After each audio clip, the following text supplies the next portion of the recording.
Hey y'all, it's Victoria from the Expat Exchange, an online community for those curious or considering moving abroad. In today's video, I'll be discussing mistakes to avoid as a new expat. So if you haven't checked out my first video, go back and do that.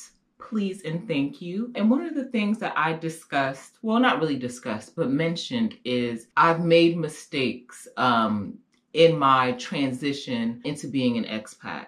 And I've been living in London, in the UK as a whole, for about 5 years. And so I want to help those that are considering moving abroad, specifically those that are considering moving to London. I want to help you avoid some of these mistakes that I made. So if you're interested, stay tuned.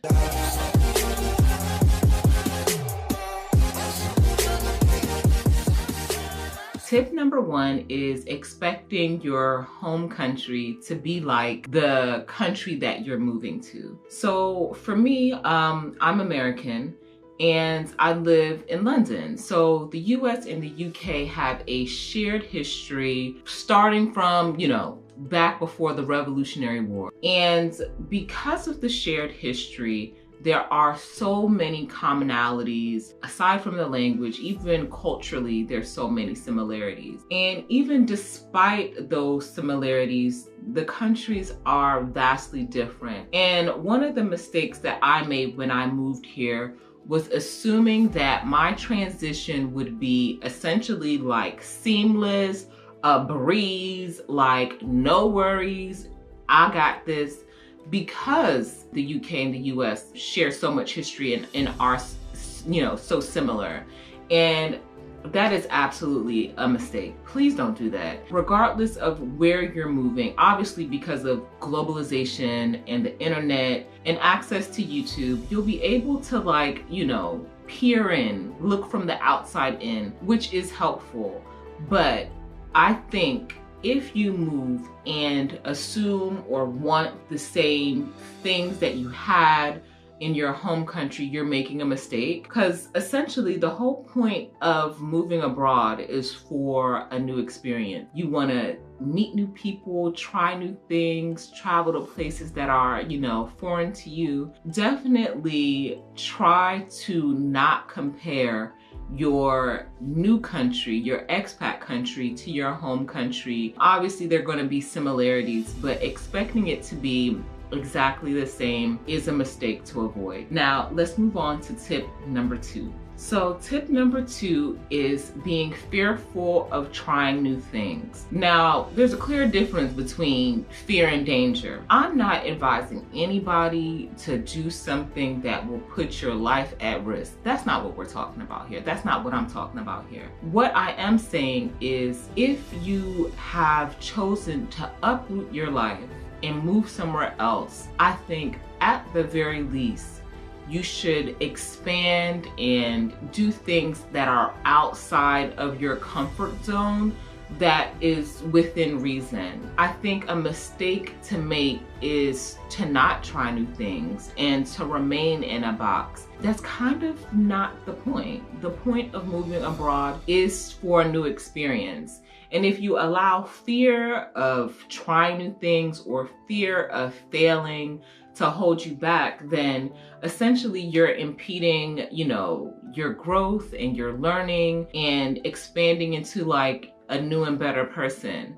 So for sure, mistake number two to avoid is not being fearful of trying new things. Don't put yourself in danger, but definitely try new things that are outside of your comfort zone. Let's move on to tip number three. So tip number three is don't forget to travel within the country that you're moving to. So one of the regrets that I have about my time in America, I'm American, I lived there most of my life, and I've traveled extensively, to be quite honest. In total, I've probably been I've traveled to maybe 20 states, between 20 and 25 states. And even so, there are so many places that I wish I would have traveled to that I did not when I lived in the US. I never got to see the Grand Canyon, Yosemite Park, Martha's Vineyard. There's so many places that I always wanted to visit that for whatever reason, I just never did. And living in the UK, that's something I'm trying to avoid. The difficulty is COVID kind of threw a wrench into my plans to travel within the UK.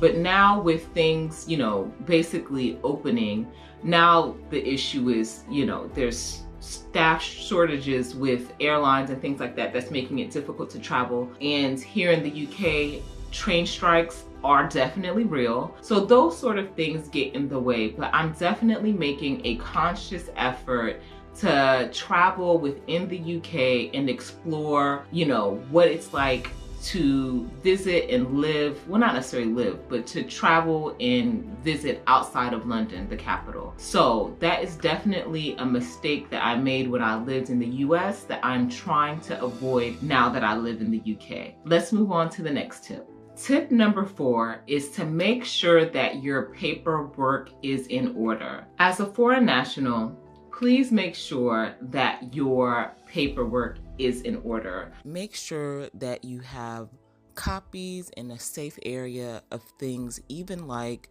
your transcripts from university, particularly if you are on a work visa through the job shortage scheme. When you change jobs, particularly what I found is if you've studied outside of the UK, they may ask you for things like that you might not even like consider like saving or having copies of. So just make sure that your residence card doesn't expire, making sure that any sort of documentation that's linked to the reason why you're able to live and work in your expat country is safe and sound. Tip number 5, do not isolate yourself. Now, I know that's easier said than done. And for me, I have extended family here in London that I am eternally grateful for. When I first moved here, I stayed with my family for about 6 weeks before moving out. And so they were extremely helpful with helping me get acclimated to life in London. And I understand that everybody may not have that in terms of like a built-in connection through family or friends, university friends, whatever the case may be. But try at all costs to not isolate yourself. In my opinion, I feel like most expats that end up moving back home, if it's not for an extenuating circumstance, it's because of isolation and loneliness. But do reach out. Here at the Expat Exchange, that's what I'm trying to build, a community for expats by expats to just help advise, you know, build and grow friendships. So try not to isolate yourself. Those are my 5 tips to avoid as a new expat. If you are a fellow expat, drop down in the comments and let us know what are your tips to avoid. If you're considering moving abroad, what are some things that you're curious about? Drop down in the comments and let us know. Don't forget to like, share, and subscribe to my channel, and I'll see you all in the next video. Bye.